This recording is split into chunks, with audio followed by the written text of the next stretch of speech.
आराधना क्या कर सकती है? जब हम आराधना करते हैं, वो आराधना क्या कर सकती है हमारे जीवन में? आप ये ना सोचें कि जब हम आराधना करते हैं हम सिंपल आराधना कर लेते हैं और कुछ नहीं होता है। परंतु मैं आपको बताना चाहता हूं, जब हम आराधना करते हैं, हर आराधना में, हर प्रार्थना में बड़ी सामर्थ होती है। हमको ऐसा लगता है कि हमने आराधना किया, लेकिन कुछ भी नहीं हो रहा है, कुछ महसूस नहीं हो रहा है। हाँ? लेकिन जब हम आराधना करते हैं, हर आराधना सच्चे हृदय से की जाती है, एक बड़ा बदलाव लेकर आती है। पिछले बार भी हमने देखा था कि आराधना क्या है, स्वर्ग में कैसे आराधना होती है। प्रकाशित वाक्य 4 अध्याय से कि परमेश्वर के स्वर्गदूत स्वर्ग में बिना रुके आराधना करते हैं। इसलिए जब कभी हम आराधना करते हैं, बड़े अटेंटिव, बड़े ध्यान पूर्वक, सच्चे हृदय से आराधना करें। आराधना के समय हमारा हृदय, हमारा मन परमेश्वर के साथ जुड़ता है, और दूसरा हमारी आत्मा भी परमेश्वर के साथ एक हो जाती है। पहला कुरिन्थियों का 6 अध्याय और उसके 17 पद में ऐसा लिखा है, और जो प्रभु की संगति में रहता है वह उसके साथ एक आत्मा हो जाता है। मतलब जब हम आराधना करते हैं, हमारी आत्मा और परमेश्वर की आत्मा, आराधना के द्वारा हम परमेश्वर के साथ संगति करते हैं। मतलब मेरी आत्मा में और परमेश्वर की आत्मा में कोई अंतर नहीं होता है। मतलब हमें संगति में इतना आगे जाना है मेरे प्रियो। मतलब क्या ये जो वचन है, क्या बेहतरीन है, कितना अच्छा। आप सोच के देखिए, मैं एक दूसरी आत्मा का व्यक्ति हूं, पाप में था, बुराई में था, नशे में था, है ना। मैं कॉमन बात कर रहा हूं। हम कैसे थे संसार में? हम एक अच्छी आत्मा के लोग नहीं थे। पाप, बुराई, व्यभिचार, गंदे काम, नशा, कई प्रकार की बातों वाले थे। लेकिन जब हम आते हैं, प्रभु पर विश्वास करते हैं और लगातार उसकी संगति करते हैं, तो हमारी आत्मा में और प्रभु की आत्मा में, परमेश्वर की आत्मा में और हमारी आत्मा में अंतर खत्म होने लगता है। आमीन। मतलब मेरे अंदर जो शरद की आत्मा है, आपके अंदर जो आपकी आत्मा है, वो चेंज होने लगेगी, बदलने लगेगी, परिवर्तित होने लगेगी। और एक दिन यदि मैं लगातार परमेश्वर की संगति में, प्रभु की संगति में आगे बढ़ता हूं, रहता हूं, तो मेरी स्पिरिट, मेरी आत्मा और परमेश्वर की आत्मा में अंतर खत्म हो जाएगा। हालेलुया। और मेरी आत्मा बिल्कुल परमेश्वर की आत्मा में परिवर्तित हो जाएगी। और यदि मेरी आत्मा और परमेश्वर की आत्मा एक हो गई, इसे ही मोक्ष कहते हैं, इसे ही उद्धार कहते हैं, इसे ही हालेलुया हम विलीन होना कहते हैं। जहां पर लोभ, लालच, घमंड, संसार की बातों का जो प्रभाव है वो खत्म हो जाता है। प्रभु की आत्मा में पवित्र आत्मा के 9 फल हैं। प्रभु की आत्मा में 5 प्रकार की सेवा है, अभिषेक है, सामर्थ है। आप और मैं यूं ही नहीं रहेंगे। जब मेरी आत्मा प्रभु की आत्मा में बदल जाएगी, मैं सामर्थी हो जाऊंगा, आप सामर्थी हो जाएंगे। आपको डर नहीं लगेगा। हमको डरने की आवश्यकता नहीं है मनुष्य से, संसार से, शैतान से। मेरे साथ निकालें प्रेरितों के काम की पुस्तक 16 अध्याय, और यहां ऐसा लिखा है उसके 25 पद से लेकर 34 पद तक। परंतु हम इसको एक साथ नहीं पढ़ेंगे, ध्यान से सुने। जब हम आराधना करते हैं, जब हम प्रार्थना करते हैं सच्चे दिल से, क्या होता है? आधी रात के लगभग पौलुस और सिलास प्रार्थना करते हुए परमेश्वर के भजन गा रहे थे। प्रार्थना करते हुए भजन गा रहे थे और कैदी उनकी सुन रहे थे। यहां पर एक ऐसा दृश्य है जहां पर प्रभु का दास पौलुस और सिलास ये दोनों सुसमाचार प्रचार कर रहे थे और सुसमाचार प्रचार करते करते करते इन्हें पकड़ लिया गया और इनको खूब पीटा गया।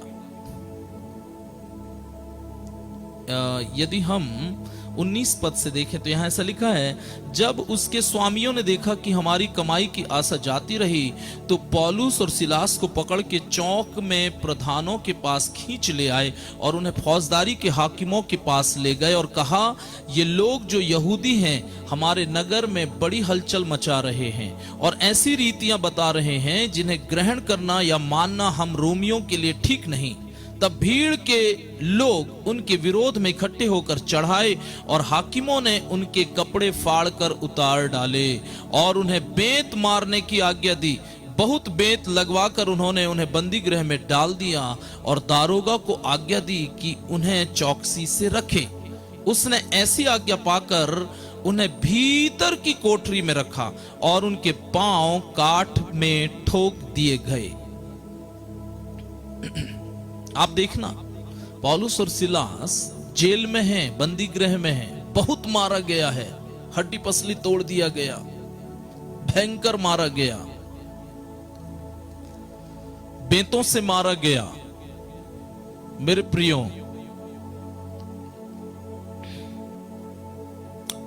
और बंदी गृह के दारोगा को आज्ञा दिया कि इसको चौकसी से रखना, बड़े ध्यान से रखना। तो उसने क्या किया, वो डर गया कि भाई इसे बड़े ध्यान से रखने के लिए बोला गया। तो ऐसा लिखा है 24 पद में, उसने ऐसी आज्ञा पाकर उन्हें भीतर की कोठरी में रखा। मतलब जेल का बाहर भी बहुत सारे थे, जेल थे, जेल खाने थे, परंतु इन्होंने सबसे ज्यादा जहां कुख्यात लोगों को रखते हैं, जहां पर प्रकाश नहीं आएगा, जहां से निकलना मुश्किल है, जहां से कई दरवाजे होंगे, कई ताले होंगे, कई कमरे होंगे, ऐसे अंदर जगह, बहुत बहुत अंदर, जहां से निकलना बड़ा मुश्किल है। यदि आपने एक दरवाजा तोड़ भी दिया तो दूसरा होगा, तीसरा होगा, चौथा होगा। इतना भयंकर रखवाली वाली जगह में रख दिया गया।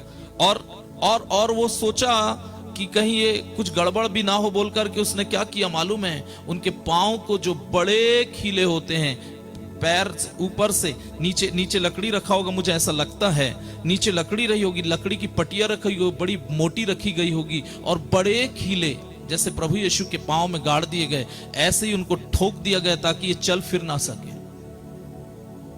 अंदर की कोठरी नंबर 1, नंबर 2, खीलों से भी ठोक दिया गया कि ये हिल भी ना सके। इतना भयंकर चौकसी से। दारोगा ने सोचा होगा अब तो पूरा काम हो गया, अब ये किसी भी रीति से भाग नहीं सकते, कुछ नहीं कर सकते। परंतु मेरे प्रिय, मैं आपको बोलना चाहता हूं, आपके पैर भी ठोक दिए जाएं, आपको अंदर कहीं डीप में डाल दिया जाए, बंद कर दिया जाए, आपके लिए कोई मार्ग न रहे, परंतु आपको और मुझको आराधना करने से कोई नहीं रोक सकता। चाहे कितने अंदर अंधकार में डाल दें, कितनी भी सुरक्षा के साथ डाल दें, लेकिन जो आराधना करने वाले लोग होते हैं ना, प्रार्थना करने वाले लोग होते हैं, उनके मुंह को तो बंद नहीं किया ना, मुंह में तो कीले नहीं ठोके गए ना, मुंह को तो सिला नहीं गया था ना।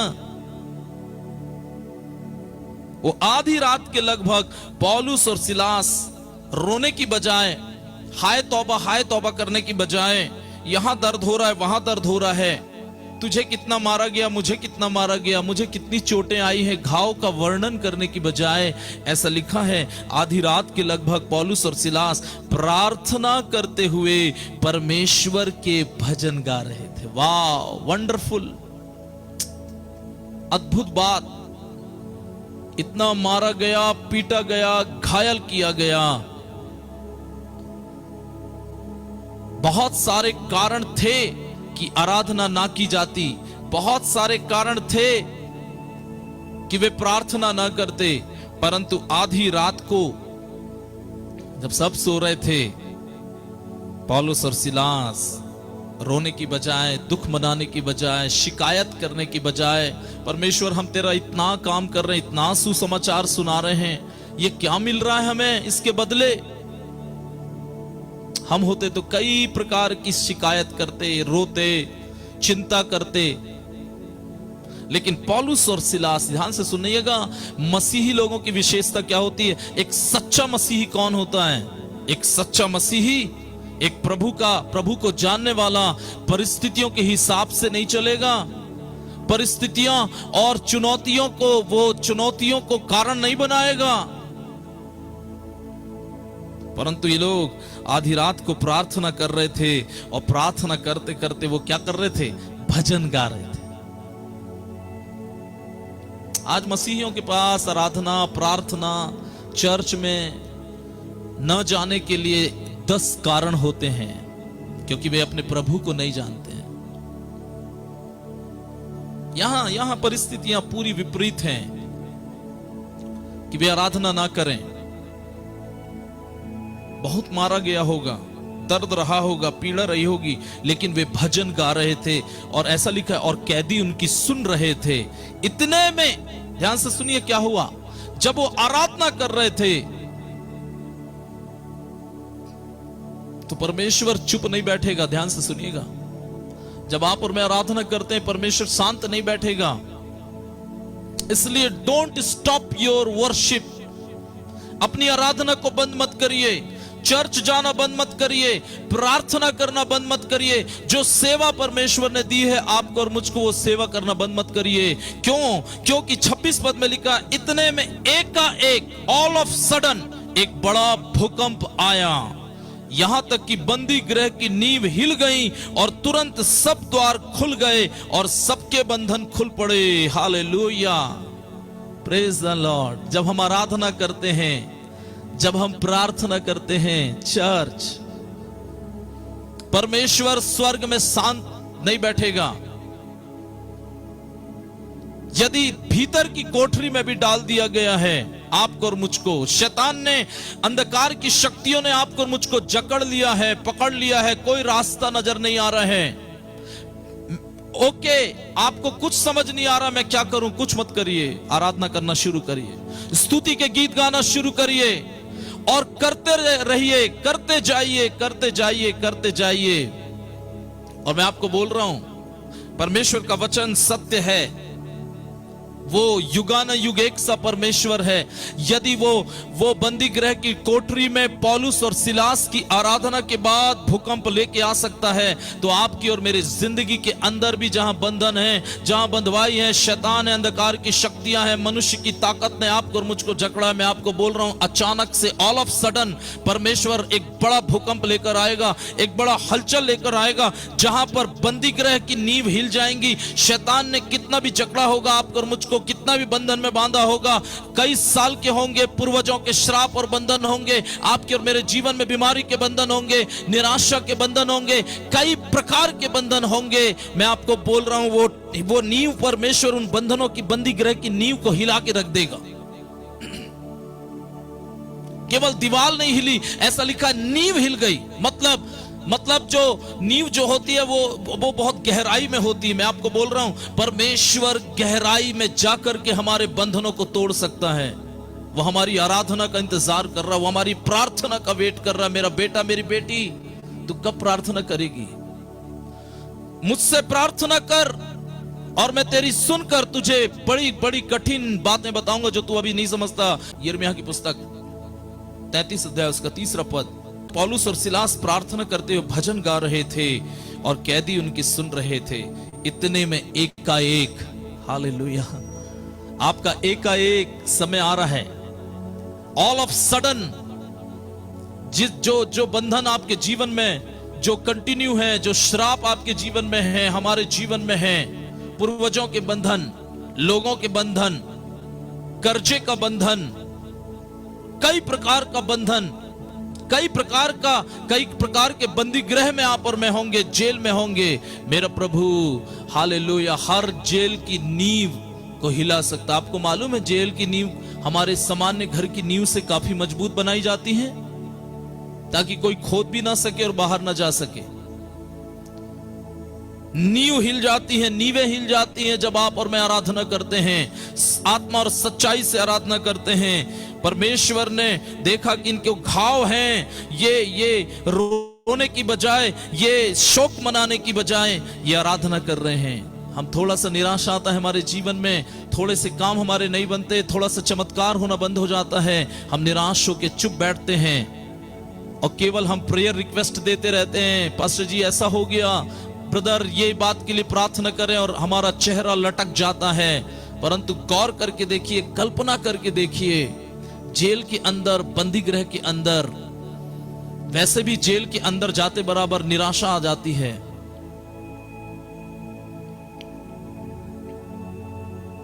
कम ऑन मसीही लोगों, प्रभु के लोगों, अपनी आराधना को बंद मत कीजिए। आपके बंदी गृह को तोड़ेगा, आपके बंदी गृह की नींवों को परमेश्वर हिला के रख देगा। आपका और मेरा परमेश्वर जीवित परमेश्वर है। He is alive। वो मुर्दों में से जी उठा है। वो शांत नहीं बैठेगा जब आप और मैं कष्ट उठाते हुए उस परमेश्वर की आराधना करते हैं, उससे प्रार्थना करते हैं, उसकी सेवा करते हैं। वो चुप नहीं बैठेगा। इसलिए कम ऑन, आइए आराधना करें, प्रार्थना करें। अपनी जो सेवा परमेश्वर ने दिया उसको रोके ना। परमेश्वर है। यहां क्या हुआ, जब ये आराधना कर रहे थे, भजन गा रहे थे, ऐसा लिखा है बंदी गृह की नींव हिल गई। वो हमारे शैतान के बनाए हुए जितने भी चीजें ना, ऐसा नींव में यदि काम किया होगा, उसको भी परमेश्वर तोड़ देगा। नंबर दूसरा, तुरंत सब द्वार खुल गए। बहुत सारे द्वार बंद करता है ना शैतान हमारे जीवन में, लोगों के द्वारा। लेकिन क्या लिखा है, तुरंत सब द्वार खुल गए।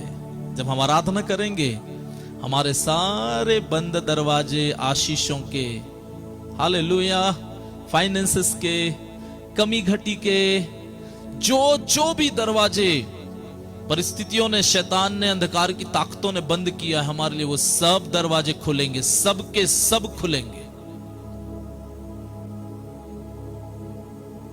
और तीसरी बात, सबके बंधन खुल पड़े। आपको मालूम, केवल पौलुस और सिलास के बंधन नहीं, वहां जेल में जितने कैदी थे उनके भी बंधन खुल पड़े। मतलब आराधना कर रहे थे कितने लोग? 2 लोग। और बंधन कितने लोगों के टूटे? सारे लोगों के। Praise the Lord. हम जब आराधना करेंगे, जब हम अपने पिता परमेश्वर की आराधना करते हैं, न केवल हमारे बंधन टूटेंगे, न केवल हमारी बंदी गृह की नींवें हिला दी जाएंगी, न केवल हम ही बंधन से आजाद नहीं होंगे, परंतु बहुत सारे लोग श्राप से, पाप से, बंधनों से आजाद हो जाएंगे। आप सोचते हैं कि मैं अकेला हूं विश्वास में, मैं अकेला हूं प्रभु में, चारों तरफ की परिस्थितियां दबा रही हैं, कोई मुझे प्रोत्साहित करने वाला नहीं है, मेरे साथ खड़े होने वाला नहीं है। अकेले आराधना करिए। डू नॉट डिस्करेज मत होइए, निराश मत होइए। आराधना कंटिन्यू करिए, प्रार्थना कंटिन्यू करिए। परमेश्वर एक भूकंप भेजेगा, नींव हिलाएगा, बंधन तोड़ेगा, श्राप तोड़ेगा, आपको और मुझको अकेला नहीं छोड़ेगा, उससे सबसे बाहर निकालेगा। आपको मालूम है और क्या परिणाम हुआ आराधना का? 27 पद से, दरोगा जाग उठा और बंदी गृह के द्वार खुले देखकर समझा कि कैदी भाग गए हैं, अतः उसने तलवार खींचकर अपने आप को मार डालना चाहा, क्योंकि उसको स्पेशली बोला गया था कि इनकी चौकसी करना, कोई जाने ना पाए, इसलिए उसने भीतर की कोठरी में डाला था और हिल भी ना पाए बोल करके कीलों से पैर भी ठोक दिए थे। जब उसको पता चला कि सब दरवाजे खुल गए, इसका मतलब सारे कैदी भाग गए होंगे बोलकर अपने आप को मारने की उसने कोशिश की। आप चाहे कितनी भी भीतर की कोठरी में होंगे, आपको कोई नहीं देख रहा। शैतान ने कितने ही बड़े जाल में बांध करके, बुन करके आपके लिए योजना बनाया होगा, मेरा परमेश्वर सारे द्वार खोल देगा। आराधना करते रह जाइए। जब उसने तलवार खींचकर अपने आप को मार डालना चाहा, परंतु पौलुस ने ऊंचे शब्द से पुकार कर कहा, अपने आप को कुछ हानि ना पहुंचा, क्योंकि हम सब यही हैं। तब वह दिया मंगवा कर भीतर लपका, कांपता हुआ पौलुस और सिलास के आगे गिरा और उन्हें बाहर लाकर कहा, हे सज्जनों, उद्धार पाने के लिए मैं क्या करूं? Praise the Lord. चर्च, अब अंडरस्टैंड करें मेरे प्रियो, अंडरस्टैंड करें। जब हमारी आराधना यूं ही नहीं है, हमारी आराधना से क्या क्या हो जाता है देखिएगा। भूकंप आ सकता है, परमेश्वर हिला देगा वो जगह को। दूसरा, हमें जो शैतान ने बंदी गृह के अंदर डाल दिया है, बीमारी के, कर्जे के, निराशा के, दुष्ट आत्माओं के, श्राप के, बंधन के, वो सब बंदी गृह की नींवों को परमेश्वर हिला के रख देगा।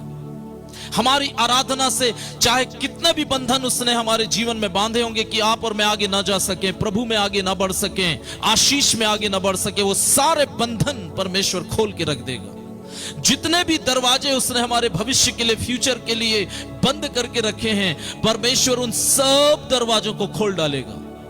जब हम आराधना करते हैं, जब हम आराधना करते हैं तब क्या होता है? लोग, ध्यान से सुनिएगा, लोग उद्धार पाने लगते हैं।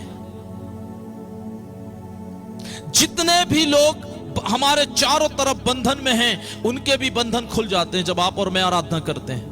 जब आप अपने घर में, हो सकता है अपने घर में आप छोटे कमरे में आराधना कर रहे हो, लोग सुनते हैं, मतलब लोगों को सुनने दीजिए।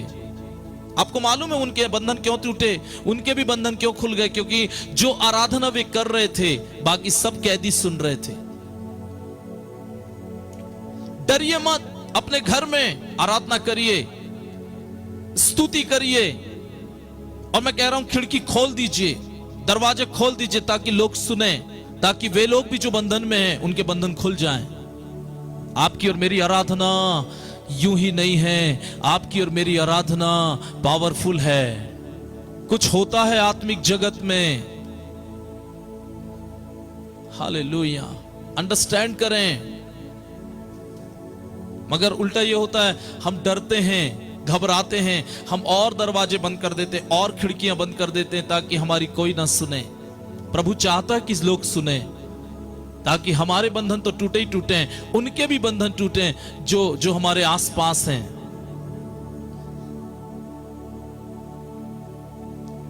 हमारी आराधना यूं ही नहीं है चर्च, हमारी आराधना सामर्थी है। हमारी आराधना में सामर्थ है, क्योंकि हम जिसकी आराधना करते हैं ना, वो मुर्दा नहीं है, वो जीवित परमेश्वर है। He is alive, He is a living God। इसलिए हिम्मत ना हारें। और ऐसा लिखा है, उसने उन्हें बाहर लाकर कहा 30 पद में, हे सज्जनों, उद्धार पाने के लिए मैं क्या करूं? एक सच्ची आराधना वाला जीवन लोगों को विवश कर देगा। आपके पास और मेरे पास जो उद्धार है ना, उसको पाने के लिए लोग दरवाजा खटखटा के पूछेंगे, हम उद्धार पाने के लिए क्या करें, बताइए। इतनी ताकत है हमारी आराधना में, इतनी ताकत है हमारी प्रार्थना में। आप यूं ही ना लें। इसलिए अच्छे से गीतों को गाइए, अच्छे से धन्यवाद दीजिए, अच्छे से स्तुति कीजिए, खुलकर कीजिए। वो जेल में कर सकते हैं, हम अपने घर में नहीं कर सकते। हाँ, हमें अपने ही घर में डर लगता है सर, तो जेल में क्या करेंगे आप और मैं? जेल में तो लगातार हमारे ऊपर निगरानी रखी जाती है। जब आप अपने मैं और आप अपने घर में बैठ के आराधना नहीं कर सकते, जेल में कैसे करेंगे? परमेश्वर ने हमें अच्छा घर दिया है, परमेश्वर ने हम सबको अच्छे घर दिए हैं। हम अपने घरों में सब कुछ करते हैं, आराधना नहीं करते। माफ करिएगा, यदि यदि आप कर रहे हैं बहुत धन्यवाद, लेकिन उसे बढ़ा दीजिए और कीजिए, रुकिए मत, निराश मत हो जाइए। लोग उद्धार पाने लगेंगे जब हम आराधना करेंगे, लोगों के बंधन टूटने लगेंगे, दरवाजे खुल जाएंगे। आपको मालूम आगे क्या लिखा उन्होंने? ऐसा लिखा 31 पद में, उन्होंने कहा प्रभु यीशु मसीह पर विश्वास कर तो तू और तेरा घराना उद्धार पाएगा। मैं, हे सज्जनों, उद्धार पाने के लिए क्या करें? तब उन्होंने बोला प्रभु यीशु मसीह पर विश्वास कर तो तू और तेरा घराना उद्धार पाएगा। कितनी अच्छी बात है। जब एक व्यक्ति प्रभु यीशु मसीह पर विश्वास करता है तो वो व्यक्ति अकेले उद्धार नहीं पाएगा, परंतु पूरे घराने को, जितने रिश्तेदार हैं, सगे संबंधी हैं, सबको प्रभु उद्धार देता है। लेकिन उसको एक व्यक्ति चाहिए, समर्पित, सच्ची आराधना करने वाला, सच में प्रभु के पीछे चलने वाला, दिखावे के लिए नहीं।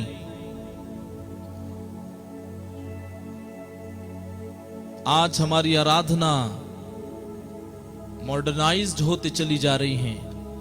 अच्छी बात है, गाना है, अच्छी बात है, इंस्ट्रूमेंट होना है, परंतु अच्छी बात है कि हमारी, जब हम आराधना करें, हमारी आत्मा परमेश्वर की आत्मा के साथ एक हो जाए।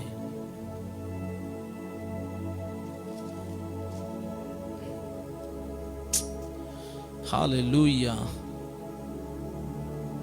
और उन्होंने उसको और उसके सारे घर के लोगों को प्रभु का वचन सुनाया। रात को उसी घड़ी उसने उन्हें ले जाकर उनके घाव धोए और उसने अपने सब लोगों समेत तुरंत बपतिस्मा लिया। वाह! जब हम आराधना करते हैं लोग बपतिस्मा लेने लगेंगे। जब हम आराधना करते हैं लोग यीशु को ग्रहण करने लगेंगे। तब उसने उन्हें अपने घर में ले जाकर उनके आगे भोजन रखा और सारे घर समेत परमेश्वर पर विश्वास करके आनंद किया। जब आप और मैं आराधना करेंगे लोग आनंद करेंगे। आप समझ रहे हैं? हमारी आराधना बहुत शक्तिशाली है, हमारा प्रार्थना करना बहुत शक्तिशाली है। उसको यूं ही हल्के में ना लें। प्रेरितों का काम 4 अध्याय उसका 29 पद और 29 पद से आगे, अब हे प्रभु उनकी धमकियों को देख और अपने दासों को यह वरदान दे कि तेरा वचन बड़े हियाव से सुनाए। चंगा करने के लिए तू अपना हाथ बढ़ा कि चिन्ह और अद्भुत काम तेरे पवित्र सेवक यीशु के नाम से किए जाएं। जब वे प्रार्थना कर चुके तो वह स्थान जहां वे बैठे थे हिल गया। जब वे प्रार्थना कर चुके, जिस स्थान पर वो बैठे थे वो स्थान हिल गया। जब आप और मैं प्रार्थना करेंगे, जब आप और मैं आराधना करेंगे, मैं आपको बोल रहा हूं वो सब बातों को परमेश्वर हिला के रख देगा जो हमको बंधन में बांधे हुए है, जो जकड़े हुए है, जो शैतान ने योजना बनाई है। परमेश्वर वो सब कुछ को हिला के रख देगा। जब हम प्रार्थना करते हैं, चर्च आराधना करते हैं, कुछ हो जाता है वहां पर, वहां से कुछ होने लगता है। वो जो यहां ये लोग सिलास और पौलुस प्रार्थना कर रहे, आराधना कर रहे, लिखा है भूकंप आ गया, बंधन टूट गए, दरवाजे खुल गए, उद्धार होना शुरू हो गया। प्रभु को उन्होंने ग्रहण कर लिया। यहां पर जब ये प्रार्थना कर रहे थे, प्रार्थना कर चुके, तो जिस स्थान पर वे इकट्ठे थे वो स्थान हिल गया। मैं आपको बोल रहा हूं, जहां पर अंधकार की शक्ति है, जहां पर निराशा, उस स्थान पे जाके प्रार्थना करिए, वो स्थान हिला के रख देगा परमेश्वर। वो गांव, वो शहर जहां पर दरवाजे बंद हैं, जहां पर शैतान के बड़े बड़े गढ़ हैं, मैं आपको बोल रहा हूं उस स्थान पर जाके प्रार्थना कीजिए। आप उस स्थान के चीजों को कुछ मत करिए, केवल वहां जाकर परमेश्वर की प्रार्थना कीजिए, आराधना कीजिए। मैं आपको बोल रहा हूं परमेश्वर हिला के रख देगा, वहां के बंधन तोड़ देगा, वहां के दरवाजे परमेश्वर जो सुसमाचार के लिए बंद है परमेश्वर खोल के रख देगा। मेरे साथ निकालें यहोशू की पुस्तक। आप सब लोग इस वचन से परिचित हैं। यहोशू की पुस्तक उसका 6 अध्याय 6 अध्याय के पहले पस यरीहो के सब फाटक इजरायलियों के डर के मारे लगातार बंद रहे और कोई बाहर भीतर आने जाने नहीं पाता था। फिर यहोवा ने यहोशू से कहा, सुन, मैं यरीहो को उसके राजा और शूरवीरों समेत तेरे वश में कर देता हूं, इसलिए तुम में जितने योद्धा नगर को घेर लें और उस नगर के चारों ओर एक बार घूम आए और 6 दिन तक ऐसा ही करना। और 7 याजक संदूक के आगे आगे मेढ़ों के सींगों के साथ नरसिंगे लिए हुए चलें। फिर 7वें दिन तुम नगर के चारों ओर 7 बार घूमना। 6 दिन तक घूमना, एक एक चक्कर, और नरसिंगे लेके जाना है, आराधना करना है, और 7वें दिन 7 चक्कर लगाना।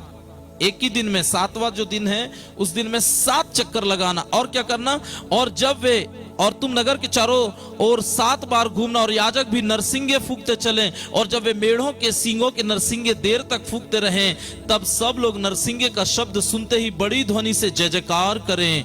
तब नगर की शहरपना नेव से गिर जाएगी। सब लोग अपने अपने सामने चढ़ जाएं। हालेलुया। क्या उपाय बता रहा है परमेश्वर? देखिएगा, बड़ी दीवार है, टूट नहीं रही है। मैं कहता बड़े बड़े बुलडोजर लेके आइए, जेसीबी मशीन लेकर आइए, और एक नहीं 10 मशीन लेकर आइए और इसको तोड़िए।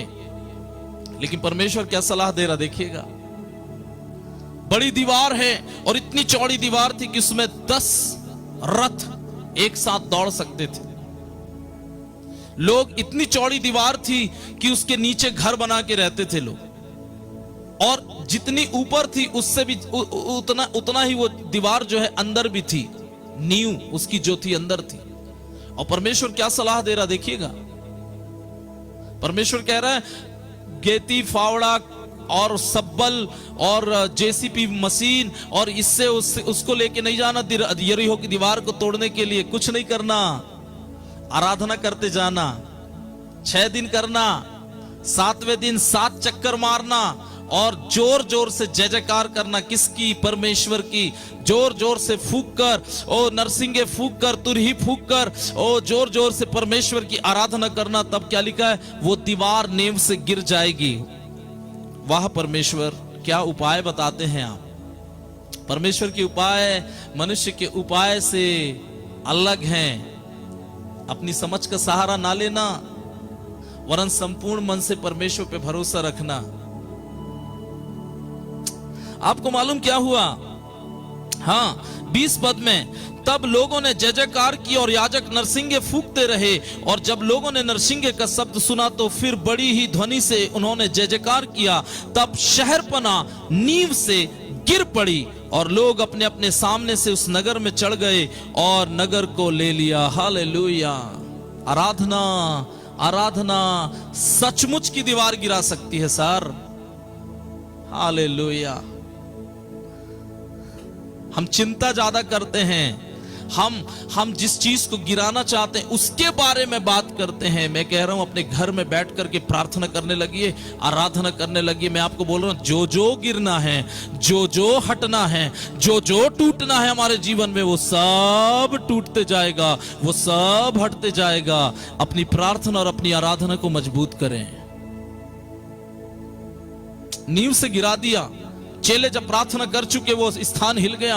पौलुस और सिलास बंदी गृह में थे, बंदी गृह की नींवें हिल गई। हमारी प्रार्थना में सामर्थ है, हमारी प्रार्थना में, हमारी आराधना में शक्ति है।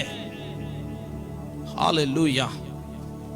नशे की दीवार, लत की दीवार, कई दीवारें शैतान ने हमारे बीच में लगा दिया है ताकि हम प्रतिज्ञा देश में, कनान देश में, परमेश्वर के देश में, स्वर्ग में ना पहुंच सके।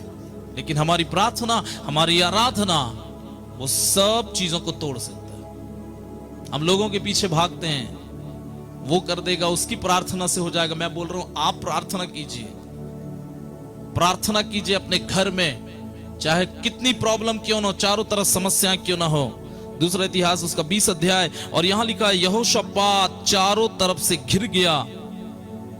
और उसके बाद क्या किया, उसने उपवास का प्रचार करवाया और यहोवा से सहायता मांगने की इकट्ठा हुए, वरन वे यहूदा के सब नगरों से यहोवा से भेंट करने को आए। चारों तरफ से शत्रुओं से घिर गया उपाय नहीं ढूंढ रहे थे, पुलिस वाले का नंबर नहीं ढूंढ रहे थे, सगे संबंधियां जो बड़े बड़े बड़े बड़े पोस्ट में, हम उनका फट फट नंबर घुमाने लगते हैं, क्या करें। लेकिन यहोशापात जब गिर गया, वो परमेश्वर के पास गया, परमेश्वर से सहायता मांगने गया और वो प्रार्थना करने लगा। और जब वो प्रार्थना कर रहा, तब एक व्यक्ति के ऊपर पवित्र आत्मा उतरा और वो भविष्यवाणी करने लगा। और उसने इस प्रकार से कहा, तुम इस बड़ी भीड़ से मत डरो और तुम्हारा मन कच्चा न हो, क्योंकि युद्ध तुम्हारा नहीं परमेश्वर का है। कल उनका सामना करने चलो। और आगे ऐसा लिखा है 17वें पद में, इस लड़ाई में तुम्हें नहीं लड़ना होगा। हे यहूदा, हे यरूशलेम, ठहरे रहना, खड़े रहकर यहोवा की ओर से बचाव देखना, मत डरो और तुम्हारा मन कच्चा ना हो। कल उनका सामना करने को चलना, यहोवा तुम्हारे साथ होगा। परंतु क्या करना है देखिएगा, 19 पद में, कहातियों और कोरहियों में से कुछ लेवी खड़े होकर इजराइल के परमेश्वर यहोवा की स्तुति अत्यंत ऊंचे स्वर से करने लगे। अब आगे आगे, आगे ध्यान से सुनिएगा क्या हो रहा है। वे सवेरे उठकर तकोआ के जंगल की ओर निकल गए और चलते चलते यहोशापात ने खड़े होकर कहा, हे यहूदियों, हे यरूशलेम के निवासियों, मेरी सुनो, अपने परमेश्वर पर विश्वास रखो, तब तुम स्थिर रहोगे। उसके नबियों की प्रतीति करो, तब तुम कृतार्थ हो जाओगे। तब उसने प्रजा के साथ सम्मति करके कितनों को ठहराया, जो कि पवित्रता से शोभायमान होकर हर हथियारबंदों के आगे आगे चलते हुए यहोवा के गीत गाएं और यह कहते हुए इसकी स्तुति करें, यहोवा का धन्यवाद करो, क्योंकि उसकी करुणा सदा की है। देखिए, युद्ध लड़ने जा रहे हैं और क्या कर रहे हैं, क्वायर को आगे कर रहे हैं, आराधना करने वालों को आगे कर रहे हैं, और वहां पर जोर जोर से वे आराधना कर रहे हैं और क्या कह, स्तुति कर रहे हैं और क्या कह रहे हैं, यहोवा का धन्यवाद करो, क्योंकि उसकी करुणा सदा की है। सामने दुश्मन तलवार चमका रहा है, युद्ध की प्रैक्टिस कर रहा है, तलवार को घस रहा है कि आज मारेंगे, और परमेश्वर के लोग, इजरायली लोग आराधना की तैयारी कर रहे हैं।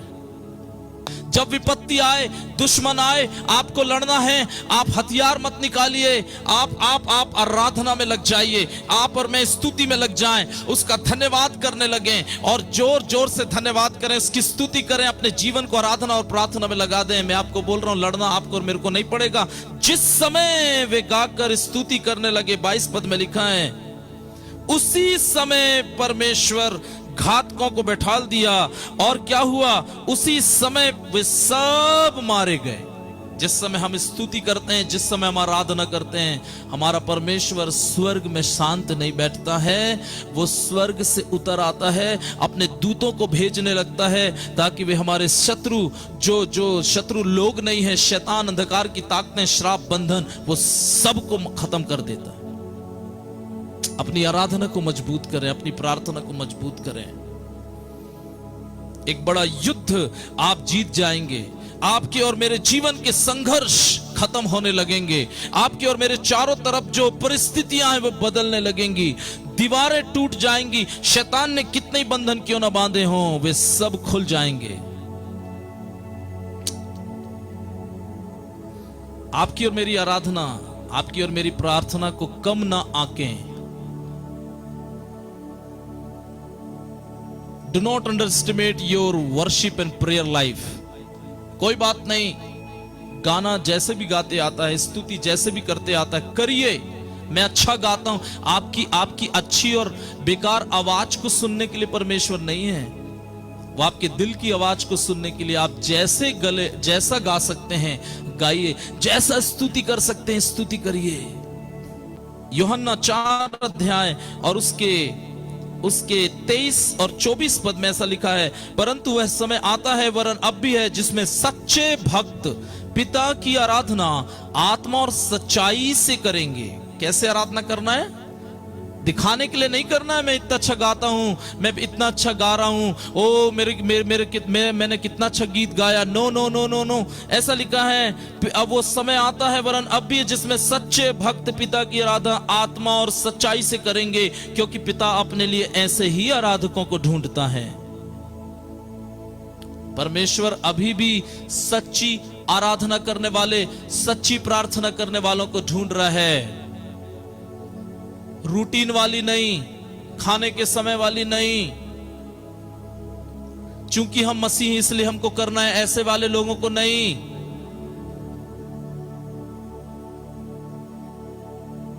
जो सच में परमेश्वर पिता की आराधना करने के लिए अपनी आत्मा को, अपने मन को परमेश्वर के साथ लगाते हैं, दिखावे करने वाले नहीं। अभी भी ढूंढ रहा है परमेश्वर। परमेश्वर आत्मा है और अवश्य है कि उसकी आराधना करने वाले आत्मा और सच्चाई से आराधना करें। माइक है और नहीं है, कीबोर्ड है और नहीं है, इंस्ट्रूमेंट है और नहीं है। हमारी आराधना का विषय मैंने आपको बताया था, YouTube चैनल में आप देख सकते हैं। हमारी आराधना का विषय इंस्ट्रूमेंट, गिटार, मेरी आवाज, आपकी आवाज, ये नहीं है। हमारी आराधना का विषय स्वयं जीवित परमेश्वर है, उसकी आराधना करें। इज अ लिविंग गॉड, जीवित परमेश्वर है और मेरा परमेश्वर सच्ची आराधना करने वालों को, आत्मा और सच्चाई से आराधना करने वालों को ढूंढ रहा है। अब ये बताइएगा, पौलुस और सिलास बंदी गृह में थे, वहां वो क्या दिखावा करते? क्या पौलुस अच्छी आवाज में गाता और बोलता, देखो मैंने कितनी अच्छी आवाज में गाया, सब लोग मेरी तारीफ करेंगे? वो दूसरों को सुनाने के लिए नहीं कर रहा था, वो अपने परमेश्वर को सुनाने के लिए कर रहा था। लोग तारीफ करें या ना करें, परमेश्वर आपकी और मेरी तारीफ करना चाहिए।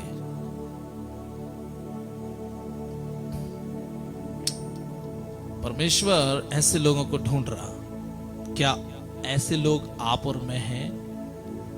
और जब हम आराधना करते, प्रार्थना करते, परमेश्वर बंधनों को तोड़ता, छुटकारा देता, लोग उद्धार पाते, सब द्वार खुल जाएंगे, नींवें हिल जाएंगी, नींव से दीवारें उखड़ के गिर जाएंगी, शैतान और मनुष्य की बनाई हुई सारी योजनाएं जो परमेश्वर के विरोध में, वो गिर जाएंगी। परमेश्वर आपको और मुझको विजयवंत करेगा। हमारी आराधना सामर्थी आराधना है, हमारे गीत सामर्थी हैं, हमारी आराधना का विषय परमेश्वर है और आप और मैं एक जयवंत मसीही जीवन में आगे बढ़ सकते हैं। परमेश्वर इन वचनों के द्वारा हम सबको आशीष दे।